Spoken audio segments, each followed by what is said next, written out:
Baik, Assalamualaikum warahmatullahi wabarakatuh. Apa kabar semuanya? Baik ya, baik. Alhamdulillah. Alhamdulillahirabbil alamin wal aqibatu lil muttaqin fala udwana illa 'alal zalimin. Wassalatu wassalamu ala asyrafil anbiya'i wal mursalin wa ala alihi wa sahbihi wa man tabi'ahum ila yaumil amma. Segenap sanjung dan puji kepada baginda Nabi Muhammad Rasulullah SAW, eh, yang telah membawa kita dari alam jahiliyah ke alam Islam ya. Tak lupa pula penghormatan saya kepada asesor, kepada rekan-rekan semua yang telah mengikuti eh, metodologi tingkat 4 hampir sepekan. Selanjutnya, saya akan memperkenalkan diri saya. Ini nama saya Endang Kusmadi, dasar pendidikannya SPD. Namun sedikit saya cerita kenapa kok dari SPD, Sarjana Pendidikan Bahasa Inggris, beralih ke kelistrikan. Jadi sebelum mengambil ijazah dulunya, saya mengikuti pelatihan di BLKI Aceh Utara dan kemudian dilatih di BLKI Aceh Utara, bergabung dengan PLN hingga 6 tahun. Kemudian pihak BLKI kembali memanggil saya untuk menjadi pengajar di BLKI. Sebelum menjadi pengajar, tentunya saya sudah mengikuti beberapa tahap metodologi kompetensi hingga saat ini menjadi peserta di uji kompetensi level 4. Selanjutnya, sebelum kita memulai pekerjaan, alangkah pembelajaran, alangkah baiknya kita mengetahui dulu ruang kelas kita, di mana titik evakuasinya. Yang paling penting jika ada hal-hal yang tidak kita inginkan seperti gempa, kebakaran, dan lain-lainnya. Di sebelah kiri juga ada jalur evakuasi, dan di sebelah kanan juga ada alur evakuasi. Namun yang paling penting lagi, di saat Anda duduk di kursi, tolong diperhatikan ada colokan listrik, ada tandanya. Jika terjadi kebakaran api ringan, ada alat pemadamnya. Kemudian jika terbakar ataupun tergores, silahkan menuju kotak P3K. Dan jika ingin membuang hajat, silahkan menuju ke arah toilet di sana, baik laki-laki maupun perempuan. Sedangkan untuk jika terjadi hal-hal yang tidak kita inginkan, kita akan lari melalui dua jalur, evakuasi sebelah kiri dan evakuasi sebelah kanan, lalu berada di titik kumpul. Hanya sekian, terima kasih. Bisa dipahami kira-kira ya, lokasinya baik. Sebelumnya, selanjutnya kita akan mengetahui rule of class dulu. Yang pertama, Bapak Ibu, kita sepakat ya untuk datang tepat waktu, berpakaian rapi dan sopan.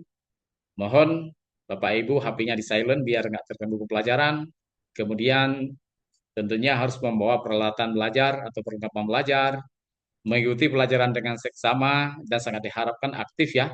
Bertanya sekaligus jika ingin ke toilet silahkan izin terlebih dahulu, atau jika ada hal-hal yang mendesak mohon izin terlebih dahulu.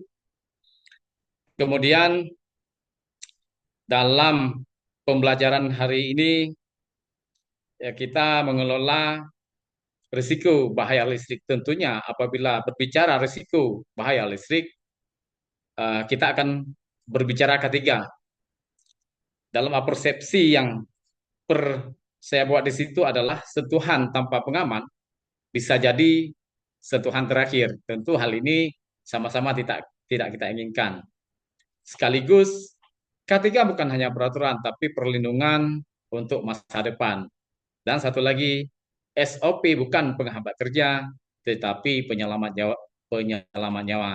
Hal itu yang perlu kita pahami Bapak Ibu. Jadi saya lihat Bapak Ibu sudah sedikit lelah ya. Kita persepsi sedikit dengan safety. Yes, yes, yes. Accident, no. Kita ulang ya. Safety, yes, yes, yes. Accident, no. Baik, Bapak Ibu. Terima kasih atas responnya. Dan saya lihat kembali bersemangat. Kita lanjutkan.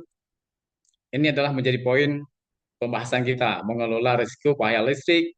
SKKNI nomor 131 tahun 2018 dengan kode unit M71KKK02.006.1.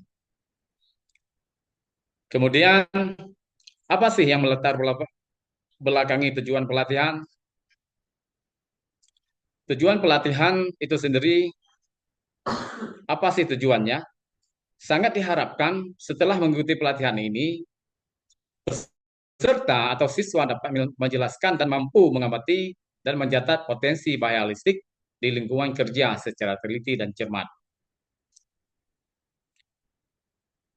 Kemudian,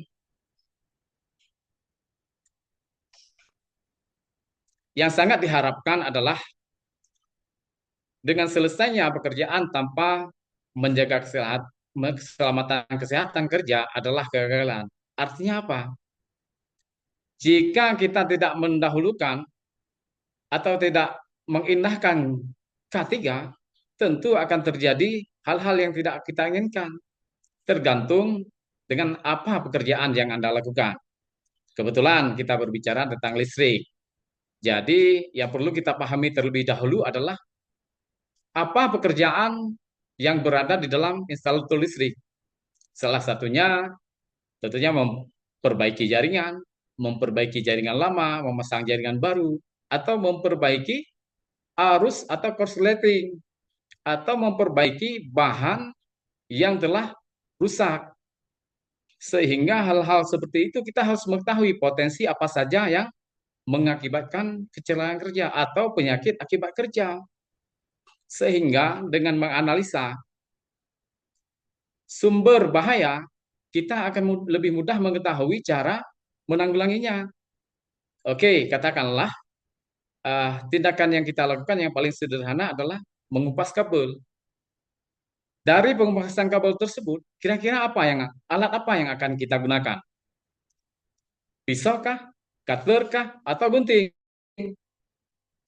Kemudian memotong kabel pipa atau PVC. Kita lebih bagusnya menggunakan apa? Dan memanjat tiang sekaligus pemasangan instalasi.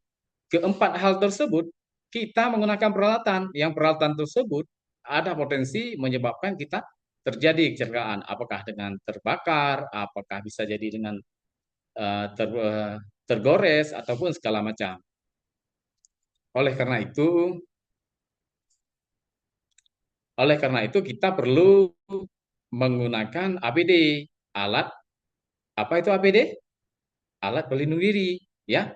Misalnya ketika mengupas, kita harus menggunakan sarung tangan.